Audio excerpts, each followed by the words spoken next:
BKSDM verifikasi kebenaran data 1.000 honorer tenaga pendidik. Badan Kepegawaian dan Sumber Daya Manusia atau BKSDM Pemerintah Kota Ambon sedang melakukan verifikasi data honorer kategori 2 atau K2 tenaga pendidik untuk memastikan jumlah K2 yang selama ini telah mengabdi sebagai pengajar baik di SD maupun SMP. Kepala BKSDM Pemkot Ambon Beni Selano menyampaikan hal itu menjawab pertanyaan sejumlah wartawan di Balai Kota Ambon pada Rabu 14 September terkait data seribuan honorer K2 yang ada di Kota Ambon. Selano membenarkan angka seribuan honorer K2 itu, namun untuk memastikan apakah di dalamnya terdapat honorer K2 yang sengaja diangkat secara dadakan. Yang ada adalah honor-honor pada sekolah-sekolah tenaga pendidik non kependidikan, itu jumlahnya ada di atas 1.000. Untuk hal itu lalu saya lagi melakukan verifikasi total sehingga kita bisa tahu persis berapa jumlah tenaga honor yang sudah bekerja lama dan yang baru bekerja.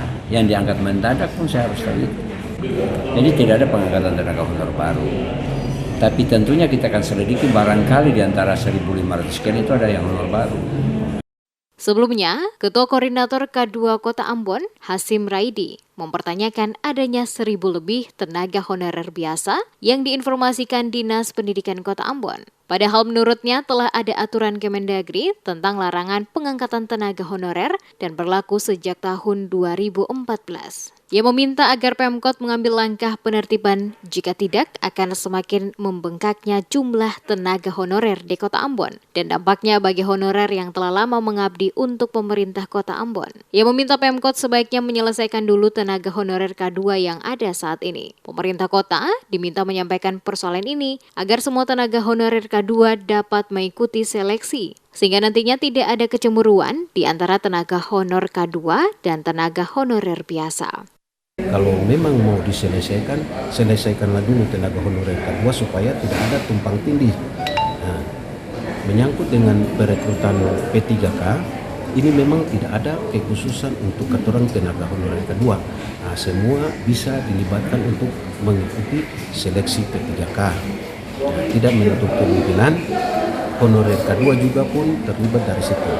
Nah, sementara kalau untuk seleksi P3K ini, kami tenaga honorer K2 banyak juga tenaga guru yang belum berijazah S1.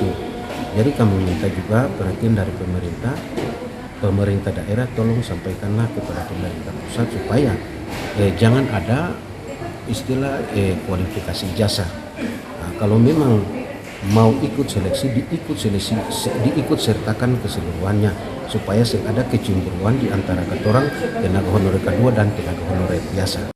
Diketahui saat ini tenaga honorer K2 yang didata kembali untuk penambahan upah kerja tersisa 300 orang. Mereka terdiri dari guru sebanyak 137 dan tenaga pendidik 167 orang yang sementara mengabdi pada sekolah SD dan SMP di Kota Ambon.